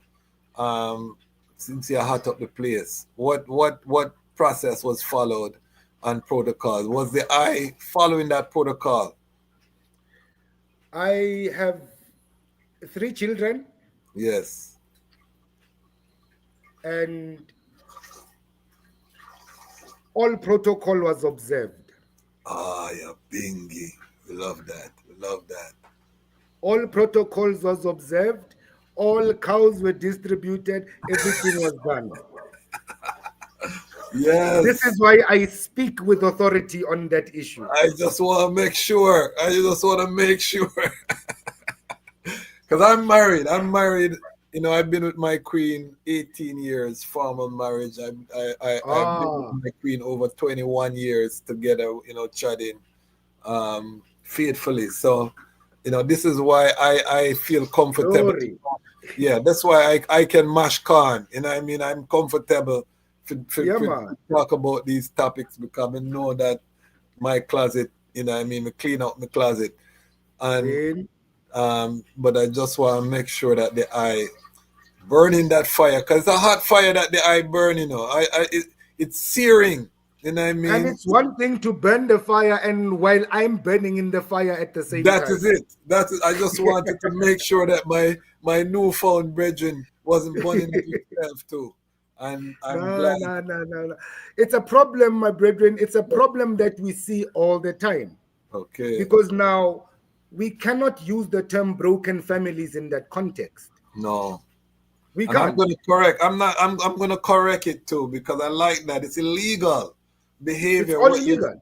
Yes, because if you're not observing, because even I, before I was with my queen, I went and reasoned with her parents, you know what I mean? Coming from the West in the diaspora, I sat down with her parents, her mother and her father, and said, this is my intention with your daughter, all of these things, and get the blessing, you know what I mean? So that's the right way to do it. Yes, I did observe. I didn't have a cow money. I didn't have the cow money, and I didn't distribute the cows them, you know what I mean? But, you know, you did the right thing. That's the important thing. That's the important thing. So that's the we have to normalize this among I and return. This is when we talk about repatriation and reintegration family. These are the principles that we in the West must learn from our African tradition. But it hurts my heart to hear in South Africa, and it may be because of the colonial apartheid impact and the mental slavery, why South Africa has such a high incidence of this type of illegal relationship. And because it's so urban and so impacted, you know what I mean, by the oppression, maybe that is why South Africa has such a high prevalence of this type of conduct. How do I cite that? Yes and no. I'm very finicky about blaming the past for present mistakes. Okay. I'm very, very finicky about that. Okay. If something happened 100 years ago and today I'm making the choice to be a drunkard, I can't blame 100 years ago. Okay.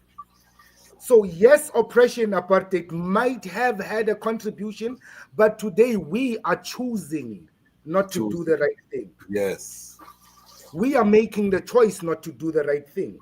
God. So we can't blame yesterday for today's mess up. I really believe we need to be responsible and take accountability for the choices that we make now. Oh, it's serious. It's serious. We're gonna have to come forward. I have a show called Lion Love. I want to have the eye and the queen on that show. I'm going to be doing couples soon to talk about this, because this is one of the major challenges that we have globally as Rastafari. This is not a South Africa issue. It's not just a Jamaica issue. This is a global issue. You know what I mean? A lot of people try to follow the Bob Marley model, you know what I mean, of the trad. And as you say, that model is not consistent with His Majesty's example. It doesn't work. It looks good with the Bob Marley's family because they've got the money to share amongst each other, you know? Yes. But remove all of that. I mean, in a practical situation, that it's not a good thing. No, it's not. It's not a good model. And those youths went through a lot of pain and suffering themselves that they even testify to, you know, because of that, you know. The Most High made a way, and we give thanks, but we can avoid some of these things. And the king set the example, you know what I mean, with Empress Menen. How do I cite Empress Menen within their whole fullness in terms of the African cosmology? The ones, because this is a big thing in the West, you know, we just recently started to acknowledge Empress Menen, but there is some differences. Some ones are ascribing her to be Ivine. Some just say, you know, that she was the chosen queen. I ascribe that her divinity is in that she was one with the king, one flesh. She was a chosen queen, you know, but I always acknowledge Kadamawi Haile Selassie the first as the head.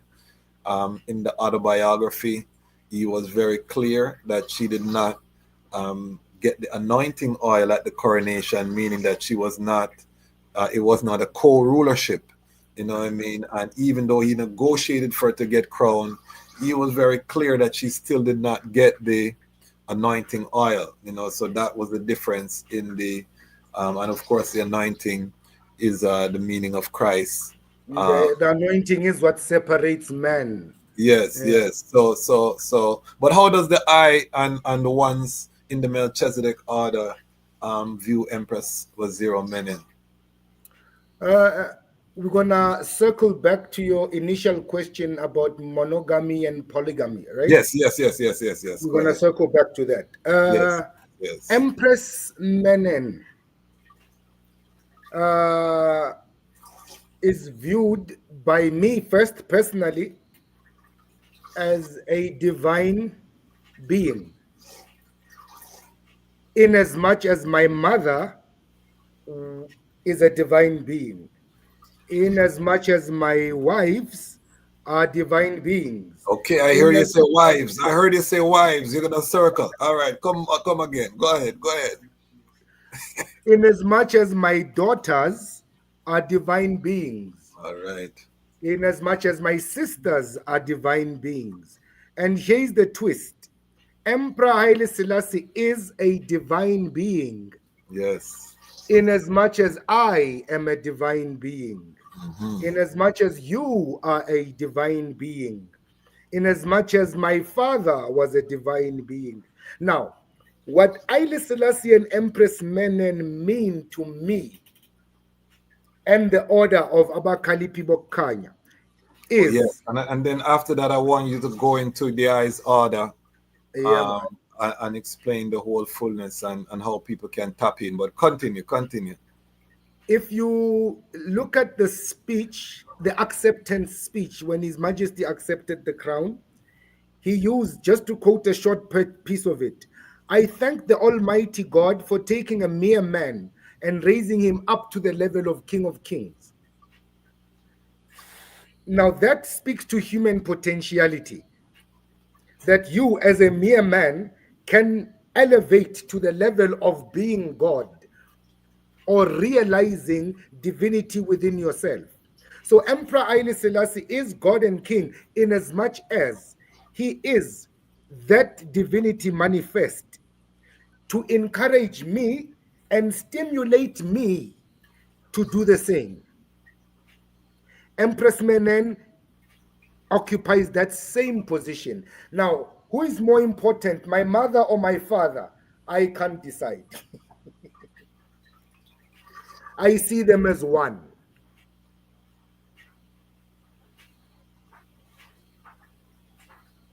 Yes. So Empress Menen is one. Is our mother. Yes, I agree. I agree 1,000%.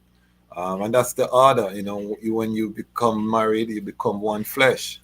All right, now circle to the polygamy section. I hear I put a plurality on the wife. You know what I mean? So explain the fullness. Okay. Monogamy, first of all, is a construct, right? Yes, sir. I don't believe that monogamy is a natural human practice. Yes. Monogamy was imposed on us by religious and political and whatever reasons. Humans are naturally polygamous. Especially the male is naturally polygamous. I'll use a stupid example I heard on one of these conversations. A woman can only fall pregnant once a year. A man can impregnate 365 women in 1 year. So, by virtue of that, men are naturally polygamous. Am I saying now men should go around and be reckless? No. I'm saying by natural standards, men are naturally polygamous. On the other hand, women may attempt, but they can only fall pregnant once a year. Yes. And if I have 5 women, my wives, they are all going to give birth to blood siblings. But if this one woman has 5 different men and those men's 5 different children, she's going to be carrying mixed siblings. Blood siblings, mixed siblings that may grow up and abandon each other in the future because there is no blood relation. There is no ancestral connection.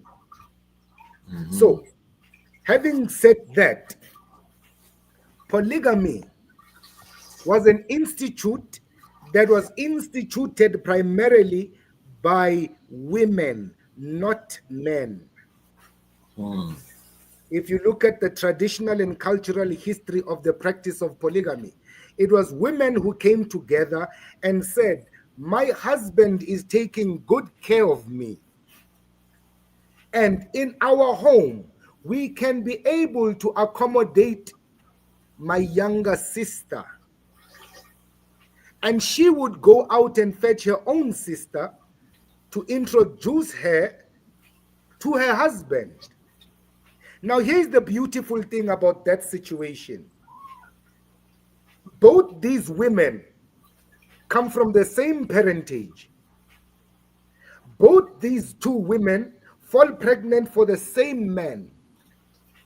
Both these 2 women carry within their womb the same bloodline.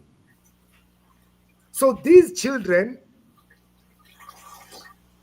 don't necessarily even have to know who is their biological mother because both sisters are biological sisters. So both sisters are their biological mothers anyway. Let's take it a step further.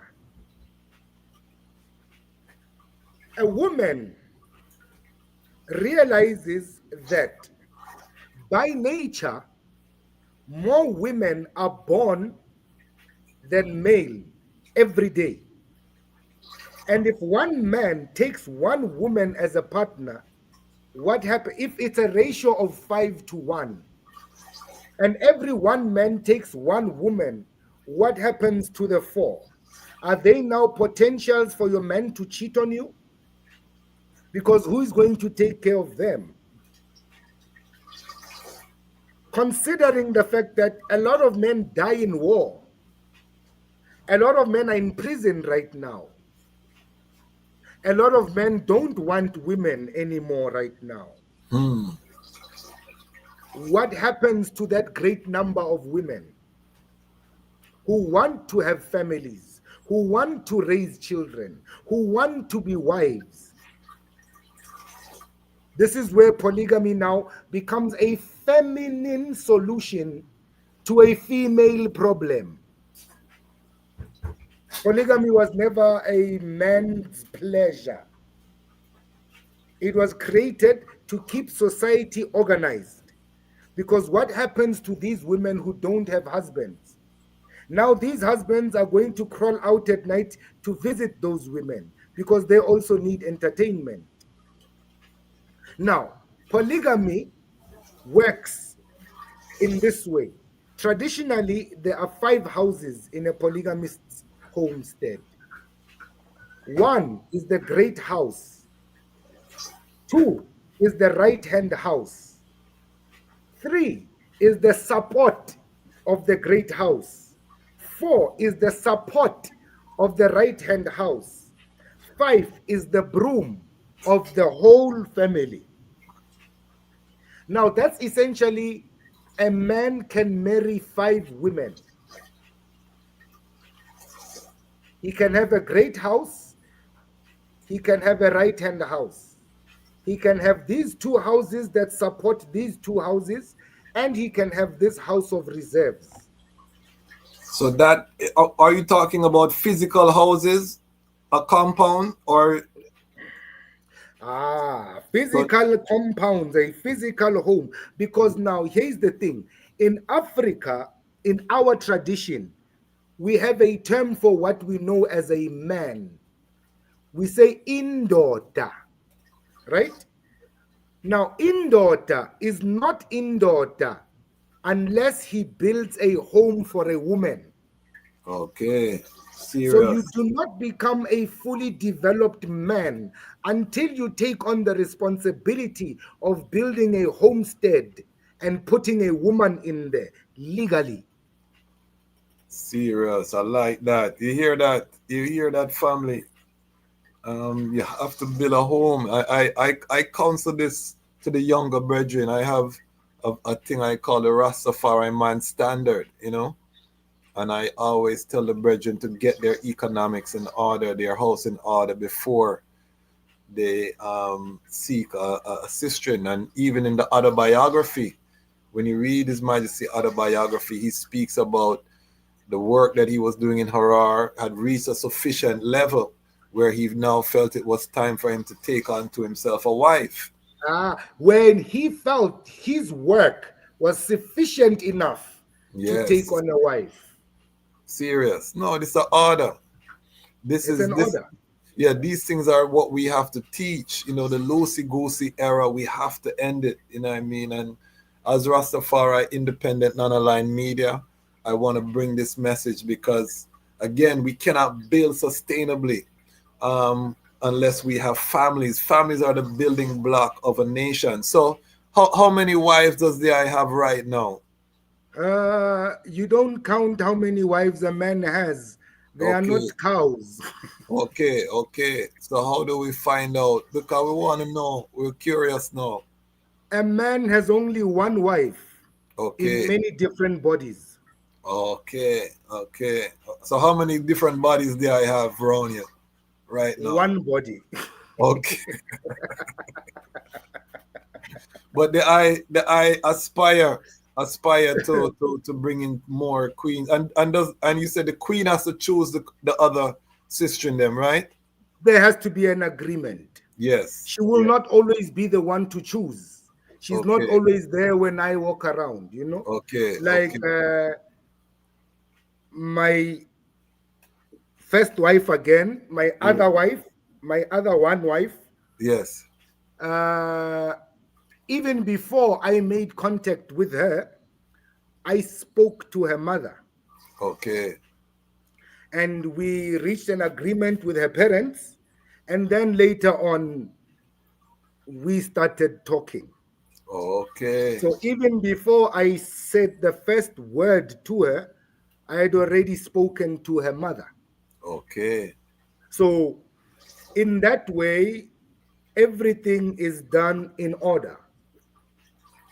Her parents know where she is, who she's with. I know where I'm going. My family knows where I'm going whenever I'm there. So it has to be done the right way. Now, when she gets here, they have to come together and work together and realize that this is not a competition. We are actually here occupying the same space. Now, the important thing for us to do is give each other the space to work. That's Yes. it. Yes. It's not a competition. We are not sharing a man. We are not sharing his space. We are not sharing his life. We are the life. And this is now where polygamy becomes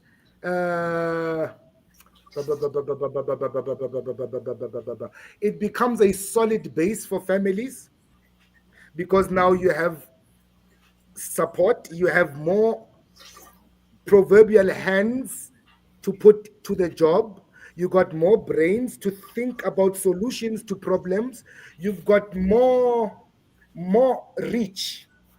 You understand? If you could walk 1,000 miles alone, with the help of your family, that could turn into 5,000 miles.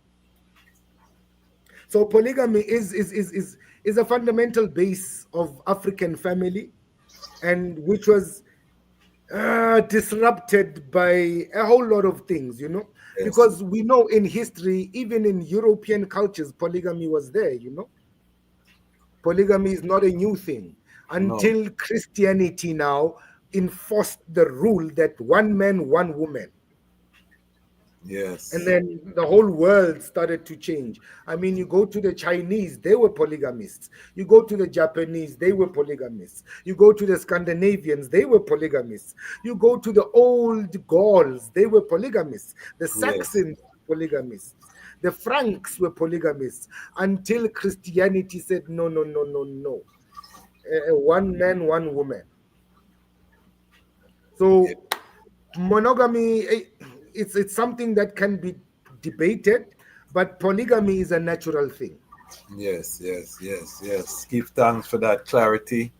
Tell us about the organization.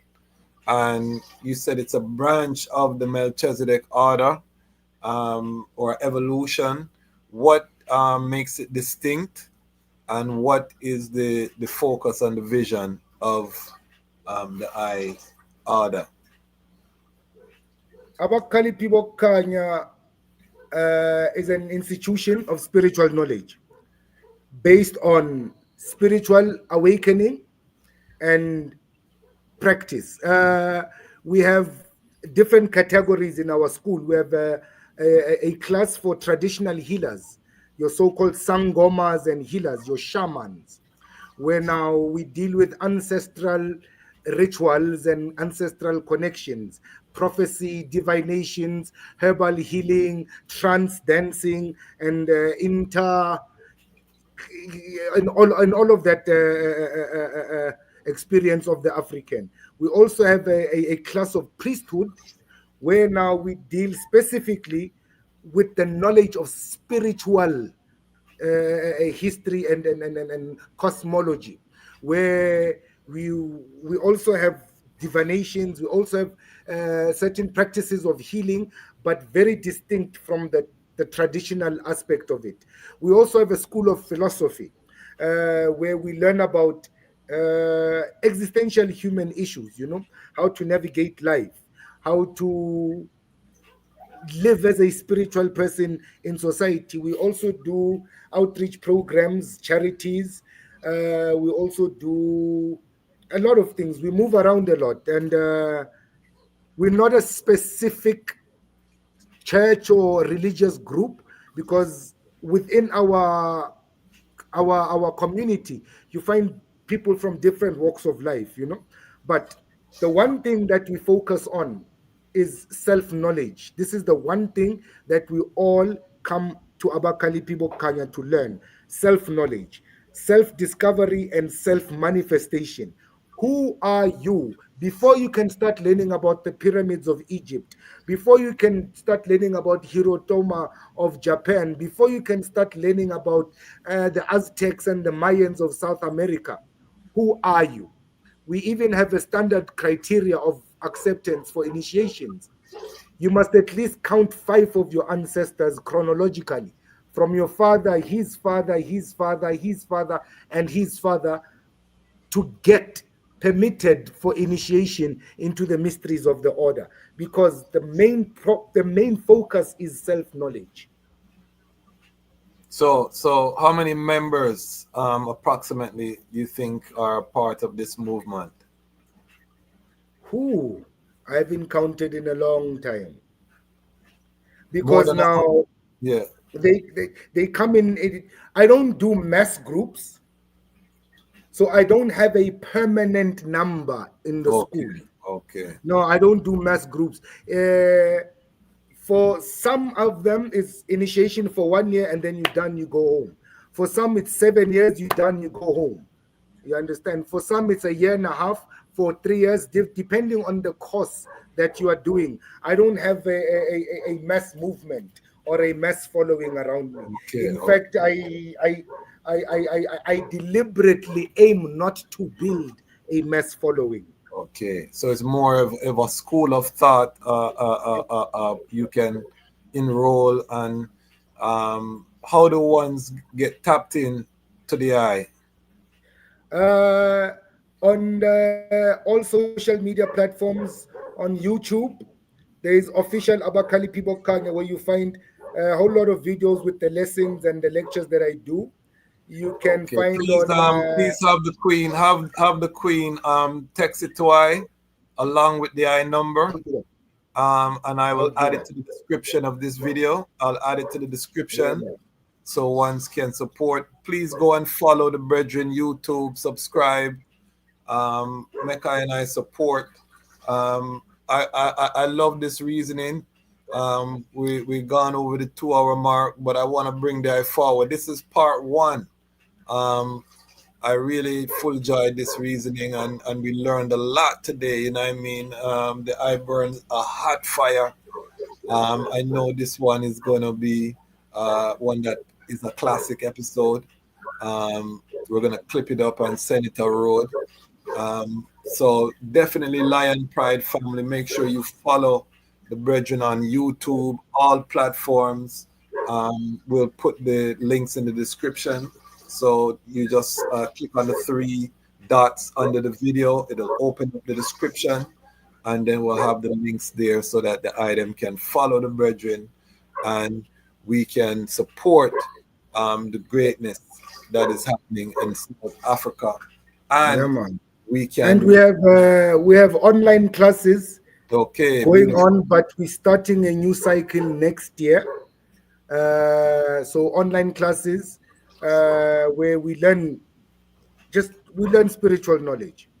The classes, I'll give you all the details. You link them up. Yes. So you'll get the, and I want to get the I number because I have the Queen number, but I want the I direct number as well, so we can reason up, as protocols. So I give thanks for the I blessing I and I. This is part of a larger movement. We're gonna have the Field Marshal Toto on as well. I'm working on a date to bring Field Marshal Toto. We're gonna have a lot of voices from South Africa. If there are any brethren that I want to recommend as well, or sistren, please let I and I know, because we want to regularly feature African voices here so that we balance, the diaspora is one Rastafari. Right now, we want to manifest the full power of I, and that's only going to happen when we destroy these artificial tribal borders and distinctions. And as the brethren say, we celebrate. Yes, someone's use the Bible, someone's don't. That should not be a point of contention amongst I and I. Let us celebrate everyone for what they bring to the table, the uniqueness. Let us learn from each other. There might be a little something I can learn from one who cite up the Bible. There might be a little something I can learn from one who use a traditional pathway. There might be something I can learn from another one who just meditate and pray or interact with nature, because you have some Rastas that just deal with nature. So let us not make this be division. Let us, as the brethren recommend, celebrate the difference and the distinction, because that shows vibrance and resilience, and it also will spark innovation, because you have so many different viewpoints. So my brother, give us any final word sound for the global family before we seal up. Yeah, man. Truth. Truth shouldn't be a part-time holiday home that we visit when we feel like we are fully dressed. Truth should be something we deal with even in our most naked state. The issue today and the problem we have in the world today is that people are very avoidant of the truth. I'd like to encourage that. Let's be honest with ourselves first, so that we can be honest with each other, and then maybe live in a truthful world. Give thanks. Give thanks and praises. So family, there you have it. The Abba Ayalew pronounce the name again, please. Ayalew Amlak. You had Ayalew it right. Amlak. The Yeah, man. Abba Ayalew Amlak is here with us. This was such an enlightening reasoning. I have learned so much, and I really do give thanks. We will have the brethren come forward. Until then, let ones know if you watch live, if you're one of the hundreds that will watch the replay, spread this one out. Let this one go viral, because we need the brethren and sistren who are living this loosey-goosey lifestyle to come to terms. You know what I mean? This is a time now where we today is a new day, so we can make new decisions. We can go in a different direction as a global family and build strong families and build all of the things that we need to build for a strong and prosperous. Let us remove poverty. I have a brethren here in the comments saying, I can't afford herbs, I'm broke. And we we have to ask, why is the brethren broke? You know what I mean? And you know, is if we examine his life, you know, will we see that discipline in terms of his habits and how he spends his time, you know, and how he directs his power? Is he reading books? Is he educating himself? Is he acquiring skills and training? Those are the questions that you don't ask. That is Why what I'm is saying. the brethren broke? How is he feeding his mind? How is he occupying his time? This is what we want to know, you know what I mean? Because these are states of mind.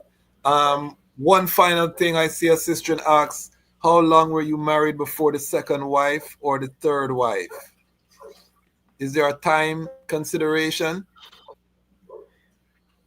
Yeah, there was a 15-year gap between the first and second. Okay. Yeah, and what?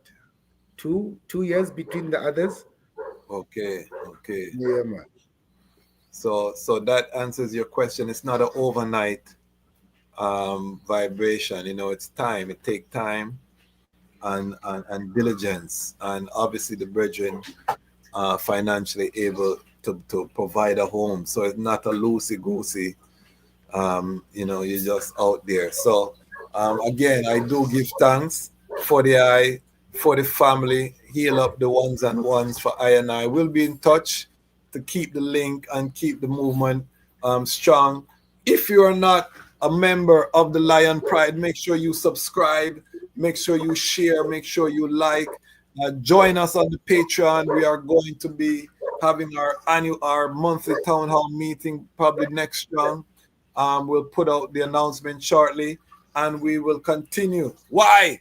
Because the time has come for the Lions to tell our own story. And this is This is Warrior King, and the time has come for the lions and the lioness to tell their own story. This is the lion's voice. Give thanks and praise for the wonderful blessing that's been poured on me. Give thanks and praise. Jah use I as an instrument to set the people free. Jah give her the power to chant. Jah give her the power to chant. Rastafari, the lion's voice. This is Mama Thea of Asli Pure, and when I want to hear the story from the lion and the lioness, I listen to Lion Voice with Ras Tafari. Greetings, this is Ras Tafari. The time has come for the lions to tell their own story. See? This is the lion's voice. Keep it locked, right, sir? Ras Tafari said that. Are you satisfied? Wipe those tears from your eyes. I'm all alone, still you thought I was telling a lie. This is the lion's voice. Keep it locked, right, sir? What are you waiting for? Come together, calling from near and far. Know who you are. What are you waiting for? Rally up, it takes the dust. What are you waiting for? Ancestors paved the way for us. Yes, I am Ketis Oyonde, asking, what are you waiting for to come together? The time has come for the lions to tell our own story. This is the lion's voice.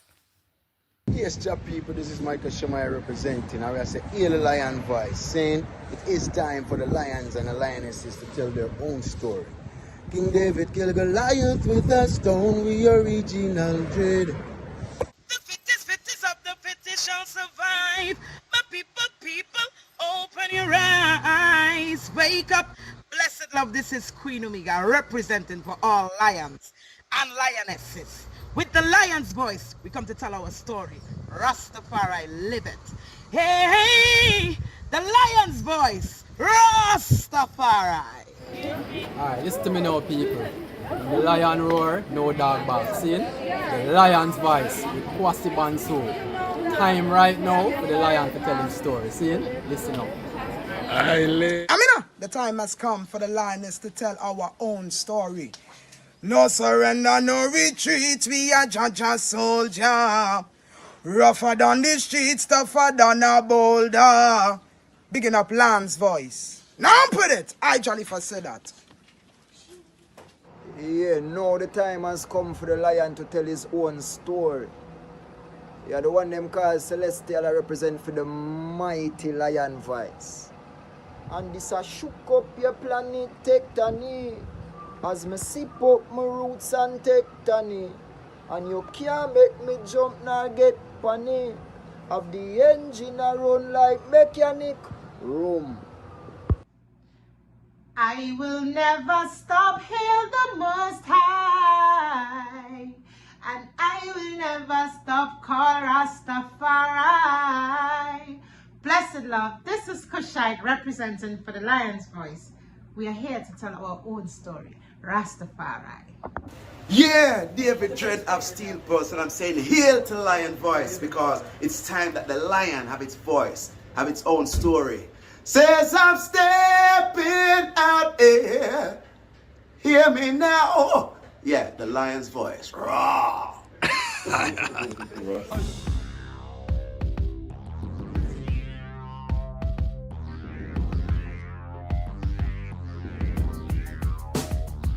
Well, lion voice, tell them that's the people first choice. Lion voice, make the lioness them feel nice. Lion voice, with the lion cubs we sacrifice. Lion voice, got to show the people them the life. Lion voice.